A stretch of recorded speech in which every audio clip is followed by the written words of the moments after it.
How's it going, folks? Stu here. My guys, the time, it's finally upon us. You've been saying, Stu, when's it coming? What's it gonna be? How did you get in here? I've heard you all, and I'm so excited to finally be able to share with you my top 10 favorite films of 2022. But I do hope you're wearing sellotape pants, because I'm about to rip them off. I did think I had something a little less sexually threatening in the bank for this start of this one, but we'll go with it anyway.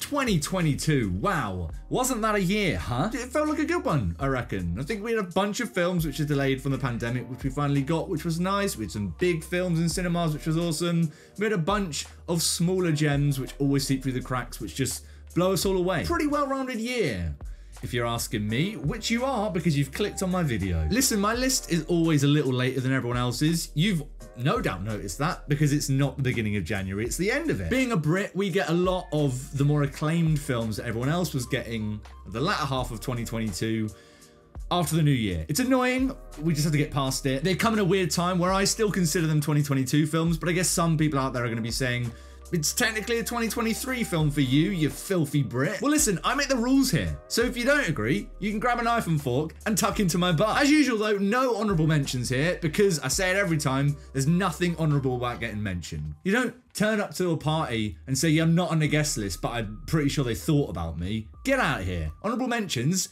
grab a knife and fork and eat my butt. But if you want to see where all of the films I saw in 2022 ranked in the year overall, guess what? There's a link in my description for my letterbox where I've got a list ranking the entire year. But while you're down there as well, listen, I've got a full review for pretty much every film that's about to get discussed on this video for you guys. So if you want to see my full thoughts in a little bit more detail about any of these films, you can go and watch that because, I don't know, I'm a gracious content creator. Quite a few of the films on my list, this isn't intentional, but it's happened, are on Mubi, and if you want to check out those films and go watch them for free, I've got a 30-day free trial code in the description so you can watch them. It's there, you'd have to do with it what you want. Shall we talk about some films that I consider to be the best of last year in a nice 10 film format, which is handy for you, but you can skip through the chapters if you want to find a specific number? Yes, I think we should. First on the list at number 10 is Audrey Diwan's painfully honest depiction of a young woman attempting to get an abortion for an unwanted pregnancy in 1960s France. This remains one of the most visceral and sort of uncomfortable viewing experiences I had in a cinema throughout last year, but a profoundly powerful and moving film for that. Beautiful claustrophobic cinematography pairs with a frankly devastating central performance from Anna Maria Bartolomei here. It's an incredibly tough watch, but unfortunately does still feel very vital in our modern world, so if you haven't caught it, I definitely recommend checking this one out. Although just like, you know, make sure you are ready for it, because it's emotionally it's a lot.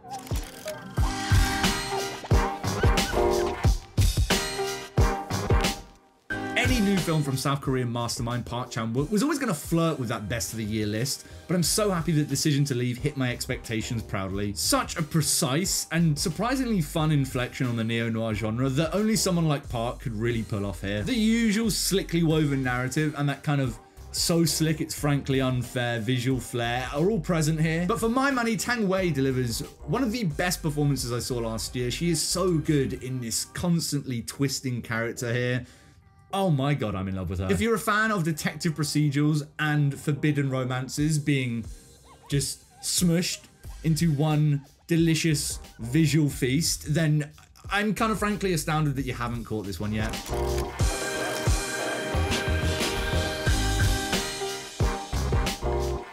I have been a big fan of Mr. Guadagnino's directorial output ever since I fell, frankly, in love with Call Me By Your Name back in 2017. So unsurprisingly, I was very excited to see him re-team again with Timothée Chalamet in this cannibal romance, which delivered on expectations and then some. Timmy and Taylor are just fantastic in their respective roles here, and both bring exactly what's needed for these characters to really shine on screen for us. But it's the blending of savage and brutal horror elements and that more sensual romantic feeling that really leaves this one doing something quite unique and just insanely impressive. You don't really expect to be like sobbing when you sit down for a cannibal film, but Guadagnino had other ideas there and was like, yeah, well, tough titties, you better start crying, bitch. Side note, that absolutely should have been on the posters. You missed a trick there. Tough titties, start crying, bitch. Also, for my money, one of the best scores from 2022 from Trent Reznor and Atticus Ross. The two of them just magic every time, and this one was just a lovely, surprising, and beautiful score from them.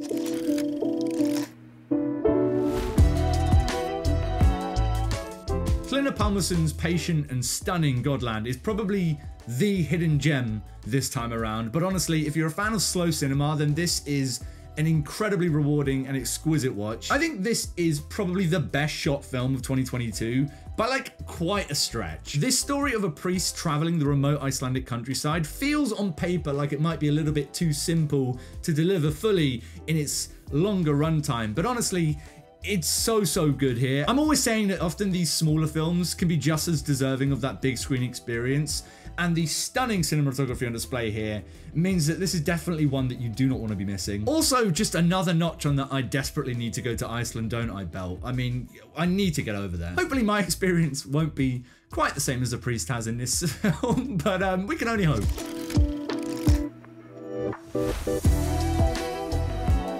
Rian Johnson's Knives Out follow-up is in this list for A, being just one of the most fun experiences I had in the cinema this year, and B, being wickedly smart and subversive in that very typical Rian Johnson way. I might actually add in an option C there, and that is that it has Jessica Henwick in it. It's kind of best to say as little as I can about this film for any of you guys that haven't caught it yet. It's on Netflix, so I don't know why you're waiting this long if you're excited to check it out. But the whole cast is having a blast. Rian Johnson is directing the hell out of it, and it's just poking fun at some great current and really entertaining and rewarding targets here. Just a banger of a time and a great follow-up to that wonderful Knives Out.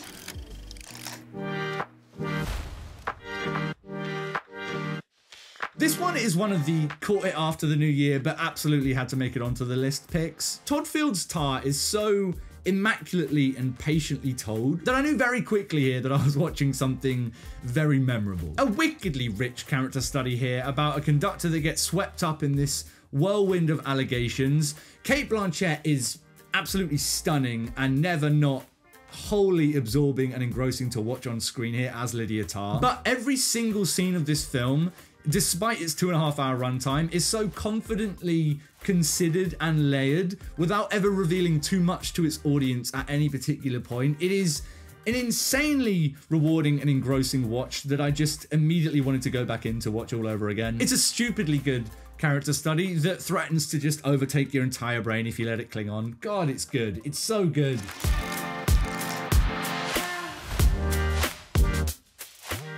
"2022 was a year of memorable big screen experiences, but perhaps none were quite as surprising as Jordan Peele's sci-fi magnum opus, Nope. Just as cuttingly witty and impressively concept-driven as Peele's previous genre efforts, but this one just feels so incredibly surprising in its scope and the things it's trying to pull off here as a sci-fi epic. It's simultaneously about extraterrestrial life and family drama, but also a really effective and impressive deconstruction of cinema as a spectacle and the power dynamics that arise from our drive for spectacle as human beings. It has some of the most impressive and starkly memorable sequences I've seen in this genre for quite some time, and every single watch of this thing just betters it in my opinion. Watching this thing in IMAX was one of the best cinema experiences I had of the year, and probably, I'm gonna say it, one of the best IMAX experiences I've ever had. If you missed it, I don't know what to say. Sucks to be you, my guy.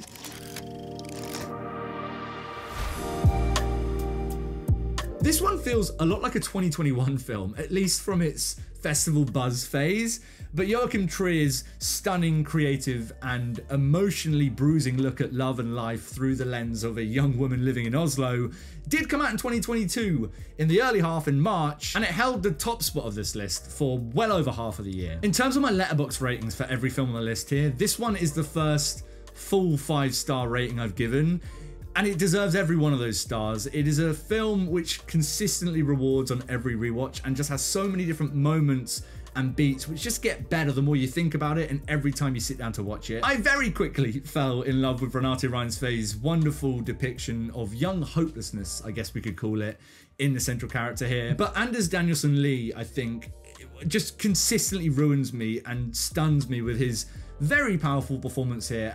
It's a performance which just gets better, as I said, with every rewatch. It's a film which just has everything you want from a rom-com, drama, whatever you want to call this thing. Some amazingly creative approaches to, I suppose, what might be considered cliches in the genre at this point, which just makes for a stupidly engaging and very memorable watch. Just impeccable cinema.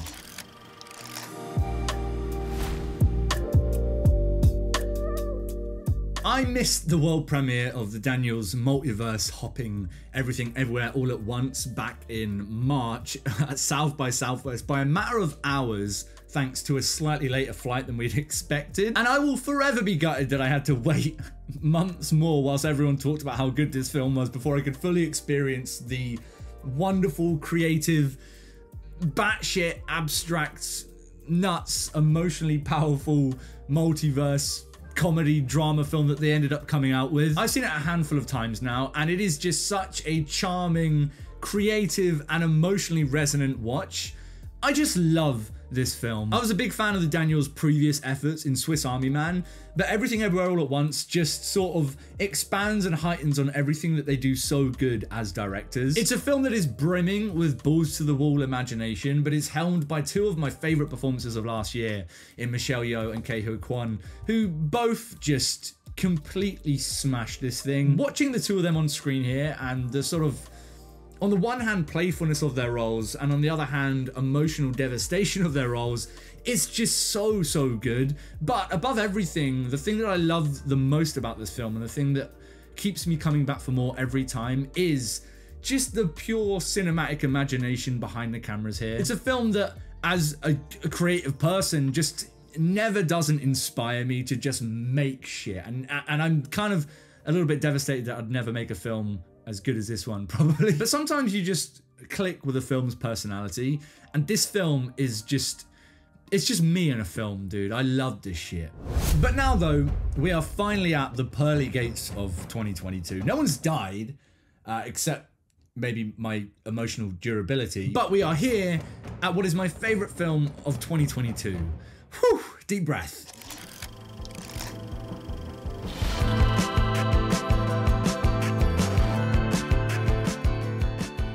I've seen this one a few times now, and I still don't quite know exactly how to fully articulate what this film does to me emotionally. Charlotte Wells' Aftersun is not just one of the best directorial debuts I've seen of the past decade. It is a film of so many beautifully realized human themes that it might just be one of the best directorial debuts I've ever seen, which feels big to say, but I think I'm kind of comfortable with it now. Yeah, I'm definitely saying it. Paul Mescal and Frankie Corio are just blindingly good here in his story of a father-daughter relationship being tested on a Turkish holiday. But it's a film that reveals itself to you so naturally and so subtly that you don't even really have a chance to prepare yourself when the emotional weight of it does start to shine through and the themes of the film start to really come out. There are so many details and moments here in Aftersun that feel as if Wells is articulating thoughts and feelings and themes that we've all subconsciously felt but kind of struggled to realize. It is a stunning recollection of emotion through the prism of memory and perspective in a way which just feels so wholly separate from any other film I've seen this year. It also has, for my money, one of the most crushing crossfades I've seen in a film for years. I don't even think I can remember a crossfade as emotionally bruising and devastating as the crossfade in this film. And if you've seen the film, I hope you know exactly which one I'm talking about. It's the only press screening I saw of 2022 where the entire packed out auditorium was just kind of gently sobbing through the credits, stayed to the end of it, and then left in silence, and you could just hear people crying in the toilet. I shouldn't laugh there. That is heartbreaking, but I don't know if there's a better articulation of how effective Charlotte Wells' work here is in Aftersun than that. I'm so excited to see what else she's got up her sleeve as a director. I am a bit worried that she may have come in too hard. So if I was her, I'd probably just stop and just happily sit with making one of the best debuts I've ever seen in her first film and then just leave it. You're fine, Charlotte. But do continue making films because you're amazing and I just want to see everything you put out. And that is it. That is my favorite films of 2022 for you guys. I hope that was a fun journey for you. Probably some surprises, probably some films that you thought, huh? What are those doing in your list, you silly old rabbit? Well, listen, cinema is a very subjective thing, right? And we all bring our own things to it. We all have our own different perspectives on films, themes and emotions and performances and everything that goes into it. It's what a loser would say. It's subjective. I'm right, you're wrong. I don't know what to say. Deal with it, dude. If you do have a different list to me, I can't imagine why you would. Drop it in the comments. I don't know why I'm just being a bit of a dick this video. Drop your 10 favorite films of 2022 in the comments below. I'm very interested to see how each of ours differs. I really do feel like there's a couple of big ones that aren't in my list that I'm expected to see in you guys. We'll have a chat about it. Why not? And like I said, if you do want to see how some of those films that you might have expected to see in my list that have been in yours that aren't in mine ranked in my overall year rankings, you can go ahead over to my letterbox, which is in the description below, and see how I ranked every film I saw in 2022 there. And you can find a free trial code down there, which will get you 30 days free streaming over on Mubi, where you can watch some of the bangers on this list, like Decision to Leave, Worst Person in the World, Happening, and my #1 favorite film of 2022, After Sun. They're all on there, and if you haven't seen them, I seriously recommend checking them out. But that is it, another best of the year list out of the way. What a release to get this off my chest. I can only apologize for how late it is. You know what? I'm not apologizing. Let's get to the end of the video. I will see you guys very soon for some more thoughts on more films, but until next time, I'm off to go and sit in my shrine for Renato Rainsay, Michelle Yeoh, and Kei-Hu Kwan, which is just over there in the corner. I'll see you guys later. Could you imagine if I just spun the camera and there was a full fucking shrine to those guys? That'd be crazy, huh? What?